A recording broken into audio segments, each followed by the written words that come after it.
Hoy por hoy, región de Murcia.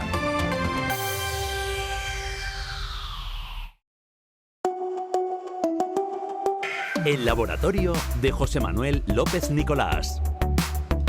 Estamos ya en el laboratorio de José Manuel López Nicolás, ya saben, divulgador científico, profesor en la UMU y colaborador de esta casa, la cadena SER. José Manuel, ¿cómo estás? Buenas tardes. Hola, buenas tardes. Muy Bienvenido. Bien. Además, hoy vienes con un montón de cosas que van a ayudar a entender, si cabe, un poquito mejor de lo que vamos a hablar hoy. Ruth García, ¿qué tal? Hola de nuevo. Muy buenas. Pues hemos tenido la cara y la cruz este fin de semana, el sábado con la derrota del Real Murcia, pero nos vamos a centrar en la gesta épica, heroica de Carlos Alcaraz, que es una muestra al final de que no hay que rendirse, y se daba el partido por perdido, pero remontó. Y cómo ganó Carlitos Alcaraz. Así que vamos a hablar de eso, de tenis, la ciencia de Carlos Alcaraz, porque yo creo que es el título, ¿no? Ya no es solo del tenis, es de Carlos Alcaraz. Sí, porque yo realmente en muchísimos años viendo tenis jamás había visto lo que ocurrió el otro día, y yo creo que es una de las gestas más grandes, no del tenis, ¿no?, sino de la historia del deporte. Esa remontada fue espectacular y vamos a hablar de ella, porque sí, del sábado no vamos a hablar, de lo que ocurrió en la Condomina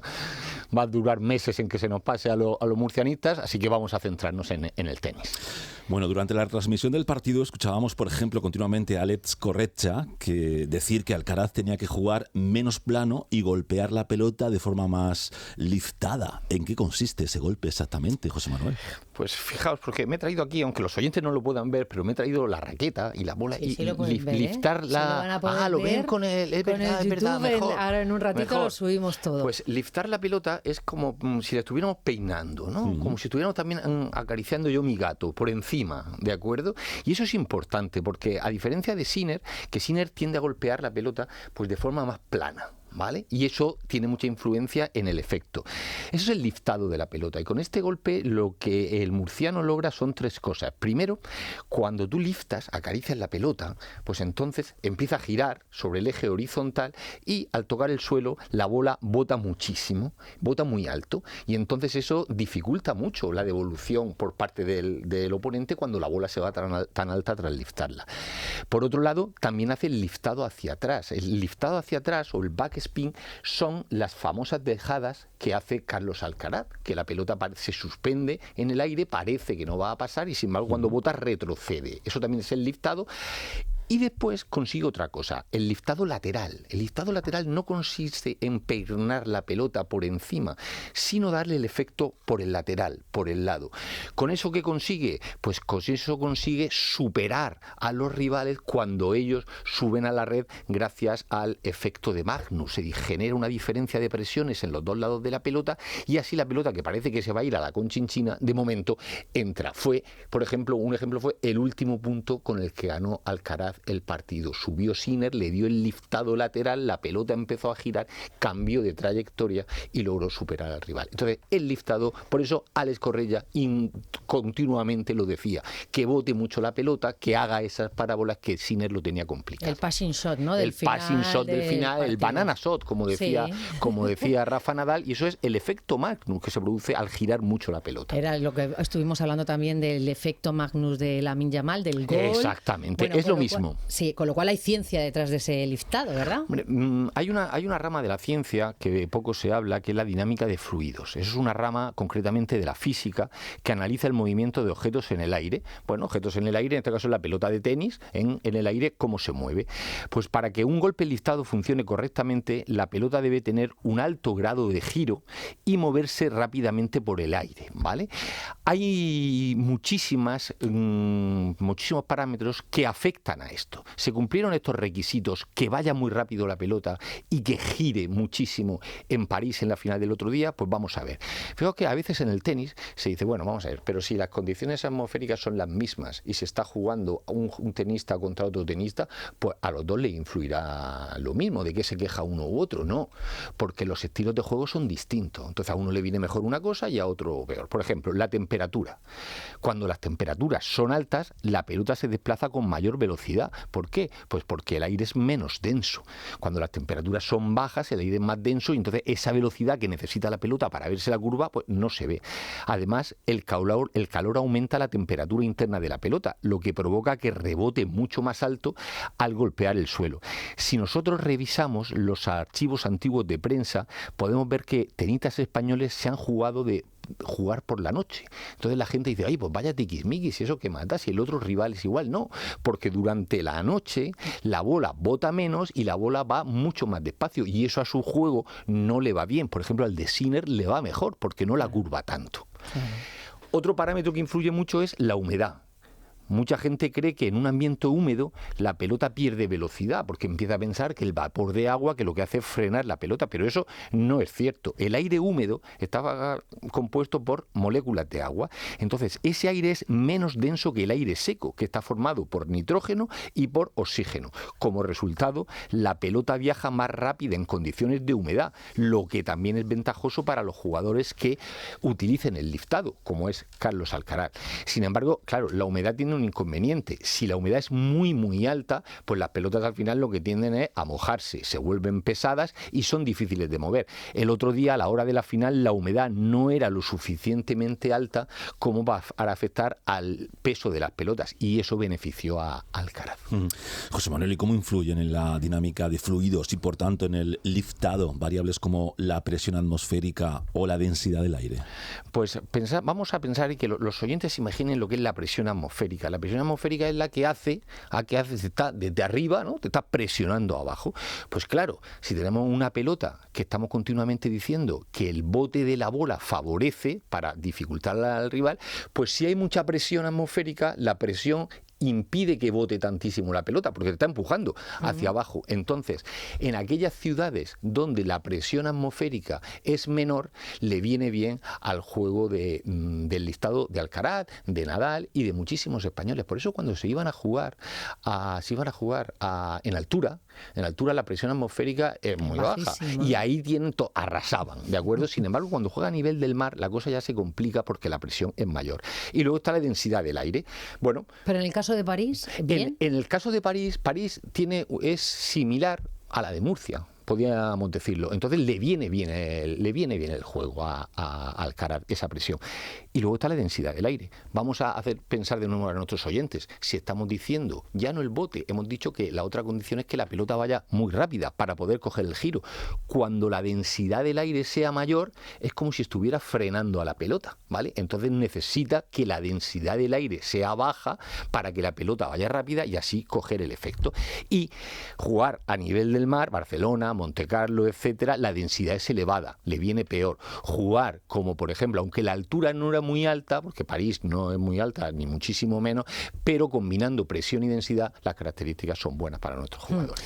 Háblanos también un poco de la importancia de la superficie sobre la que juegan los partidos y del tipo de pelotas, las preferencias que tienen los jugadores. Sobre eso también discuten mucho y se pelean y aparecen titulares en la prensa que la gente no entiende, claro, sobre las pelotas, ¿vale? Pero la superficie es importante. La tierra batida, que es la superficie que se utiliza en Roland Garros, la que se utiliza aquí en Murcia mayoritariamente, es ideal para el estilo de Alcaraz, por dos razones. Uno, al rebotar la pelota alcanza esa altura considerable, eso no ocurre en otras pistas. Ahora viene la temporada de hierba, viene Wimbledon, por ejemplo, viene el Queens, y ahí la pelota no bota mucho, todo lo contrario, se desliza sobre la hierba. Eso no le viene bien, aunque él haya ganado Wimbledon, pero al jugador del liftado le viene peor. Y luego, la tierra batida también es buena porque una vez que toca el suelo, la pelota se frena. Entonces, al frenar, fijaos que estos jugadores que juegan con el liftado tienen que darle un giro muy grande a la pelota y entonces tienen que armar el brazo, ¿vale? Para poder hacer ese giro. Entonces, cuando la pelota se frena, está jugando en una superficie donde se frena, te da más tiempo a armar el brazo. Sin embargo, cuando desliza rápidamente, tú no tienes el tiempo suficiente para armarlo. Entonces, eso en Wimbledon se nota, los jugadores españoles caen, salvo los súper como estos caen, porque el liftado allí es bastante complicado. Pero por otro lado preguntabas por la pelota. Y la pelota, claro, vamos a pensar de nuevo. ¿Qué favorece a este juego? ¿Las pelotas pesadas o las pelotas ligeras? Pues realmente las pelotas pesadas no favorecen. Estamos hablando continuamente de que la pelota coja muchísima velocidad, pues cuanto más pese la pelota va a costar el que coja esa velocidad y por tanto el giro. Entonces muchas veces discuten los jugadores porque las pelotas son distintas según el torneo donde se jueguen. Entonces ellos prefieren y presionan para jugar con pelotas ligeras que permitan... ¿Eso quién lo decide al final? Eso lo decide el torneo. Al final, cada torneo tiene las mismas pelotas para todo el campeonato. No las va cambiando ya, sí, pero presionan antes, ¿vale? Claro. Para que este torneo, oye, a mí este tipo de pelota no me interesa porque es más pesada y me va a costar más. Y sin embargo al otro jugador, mi oponente, un Djokovic, un Sinner, le va a costar menos. Bueno, nos queda claro que la dinámica de fluidos es importantísima en el desarrollo del tenis. ¿Qué otras ramas de la ciencia pueden utilizar para optimizar su rendimiento los tenistas? Pues fijaos, cada vez más son los científicos que asesoran al cuerpo técnico. Por ejemplo, la inteligencia artificial y el Big Data. Gracias a estos avances tecnológicos, los entrenadores pueden prever con precisión las condiciones que estábamos hablando, de temperatura, de humedad, de presión atmosférica en la pista, minuto a minuto. ¿Y eso para qué sirve? Pues para decirle a los jugadores, oye, tú dentro de media hora debes cambiar el cordaje de la raqueta. ¿Por qué? Porque la tensión, el cordaje de la raqueta, influye muchísimo en el desplazamiento de la bola. Y si a tal hora va a haber más presión o va a haber más humedad, tienes que cambiarlo. Por otro lado, lo que se llama la telemetría. ¿Cómo determinan los entrenadores la aceleración exacta con la que los jugadores golpean la pelota y el giro que ésta hiere? Utilizando telemetría. Fijaos que para obtener datos precisos sobre el desempeño de los tenistas, colocan diversos dispositivos, giroscopios, acelerómetros, sensores de vibración en las muñequeras con las que están jugando y en el puño de las raquetas, por dentro, para ellos saber luego la velocidad con la que sale la pelota y ver, oye, pues nuestro jugador cada vez le está costando más, ¿qué es lo que está pasando? Y eso no puede verse a simple vista. Bueno, esos son los datos, ¿no?, que aportaba durante la retransmisión también Alex Corretja, que decía que de derechas daba no sé qué velocidad. Claro, todo. En el primer set y luego en el cuarto. Todo eso se mide sí. Y actualmente en el interior de los puños de la raqueta, es decir, ¿cómo va a saber un entrenador si la pelota va a 170 o a 172 kilómetros por hora? Bueno, porque existen una tecnología que va adaptada, no va a ser visualmente. Y luego está la aerodinámica. Claro que la raqueta de Alcaraz presenta un diseño clásico, delgado, con un peso de 300-305 gramos para poder controlarla bien. El diseño aerodinámico único que tiene reduce la resistencia del aire en un 30% en comparación con otras raquetas. Eso es importante. Vuelvo. Estamos diciendo continuamente que es importante darle el giro. Si la resistencia del aire a la raqueta es muy fuerte, imagínense los oyentes que está frenando la raqueta. Eso no es bueno. Si tú necesitas darle el giro, necesitas que ese ruidito que estamos escuchando vaya muy rápido. Pues eso se obtiene modificando la aerodinámica de la cabeza para así poder penetrar más en el aire y poder hacer el giro. ¿Y la química de los materiales o la ciencia textil con la que se diseñan las modernas camisetas también influye en algo? Muchísimo. La química de los materiales, Carlos Alcaraz usa habitualmente una configuración en las cuerdas, en el cordaje, de 16 cuerdas verticales y 20 horizontales. Están hechas de poliéster, que es un material muy popular en los jugadores que aplican el liftado. El patrón del cordaje, es decir, esos cuadritos, es más grande que el estándar, tiene una forma pentagonal, lo que le ayuda a hacer esos efectos y darle velocidad. La tensión de las cuerdas varía, 26, 25, 25, 24 kilos, lo que es ideal para el estilo que combina pues, los golpes agresivos, pero él también, esas dejadas, esos globos, etcétera. Pero la ciencia textil cada vez tiene más importancia. Hemos observado que lo hemos dicho, que las altas temperaturas benefician a los jugadores que utilizan al liftado. Por eso no le va bien cuando tapan. Cuando cubren. Pues cuando cubre no le va bien por esa presión, por esa densidad. Todos esos son parámetros que uno dirá, oye, pero eso es hilar muy fino. Claro, cuando estás jugando a estos niveles, donde las diferencias son tan pocas, esas pequeñitas cosas de las que estamos hablando son las que dan la ventaja. Para enfrentarse a esas condiciones de temperatura, se han diseñado camisetas especiales que incorporan composiciones específicas de materiales químicos, como el poliéster, que sustituyó el algodón, que las hace más ligeras, más duraderas, más transpirables, el elastano, que permite que esas camisetas, como las que he traído hoy, pues se estiren más de un 600%, y cuando tú estás jugando, eso se nota, cuando se estiran en el brazo, cuando se estiran en el suelo, pues esto no es como el algodón. Estas camisetas transpiran mucho y lo que hace es que el sudor no empape y puedas moverte mucho más rápido.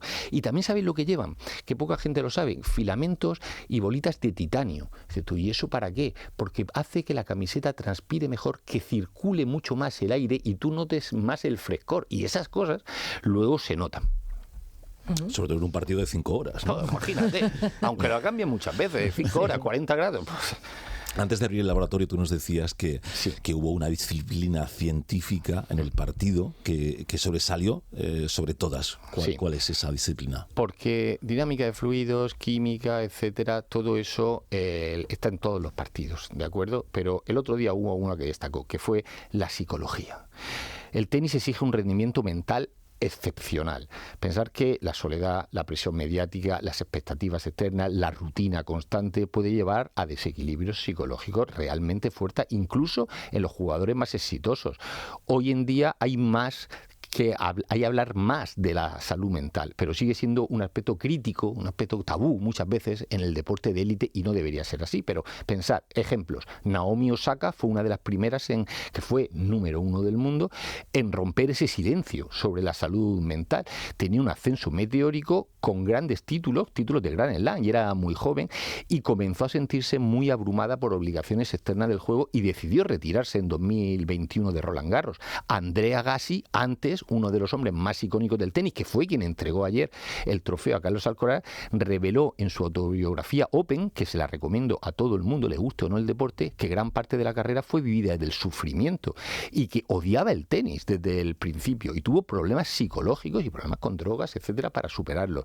Bjorn Borg se retiró rapidísimo del tenis y aquello fue un impacto, y también lo reconoció. Pero ¿y Carlos Alcaraz? ¿Qué ocurre con Carlos Alcaraz y la presión psicológica? ¿Vale? La presión psicológica, ojo, estamos hablando de la mentalidad del otro día, tan buena, etcétera, pero Carlos Alcaraz lo ha pasado mal en algunos partidos y lo ha reconocido él. Cuando llegó a ser por primera vez número 1 del mundo, después de ganar el Open USA, creo que en uno de los primeros partidos, siendo número 1, él reconoció que le había podido la presión y jugó perdió con uno que no estaba alto en la clasificación, ni mucho menos, y él reconoció que le había podido la presión psicológica de salir como número 1, partidos que tenía ganados. Pero ahora Carlos Alcaraz no solo ha superado eso, sino lo ha convertido en su mejor arma. Y el otro día fue impresionante. El pasado domingo hubo 2 momentos clave mentalmente. Uno, Carlos perdía, como todo el mundo sabe, 2-0, perdía 5-3, sacaba, llevaba 0-40. Pues en ese momento lo fácil hubiese sido rendirse, todo el mundo lo hubiera aplaudido igual, pero remontó. Yo, en 55 años que tengo y con mucho tenis detrás, no he visto jamás una cosa así, y Ferrero lo admitió, que incluso él le sacó el puño cuando iba a 0-40, diciendo tranquilos. Imaginaos el momento. Pero hubo otro del que poco se habla, que es ganando 5-3 en el último set, y después ganando 5-4, sirviendo él para ganar el partido, pues Sinner se marcó 3 juegos seguidos y se puso 6-5 por delante. Y entonces había que salir ahí a la pista otra vez mentalmente. Salió, yo lo había visto todo perdido, se rehizo, se impuso en el siguiente juego y después en el espectacular super tiebreak a 10 puntos lo destrozó. La psicología, que no duden que el jugador del Palmar la entrena, y fue el arma clave de Alcaraz en su 5º Grand Slam. José Manuel López Nicolás, gracias. A vosotros. Hasta la semana que viene. Hasta luego. Hasta mañana.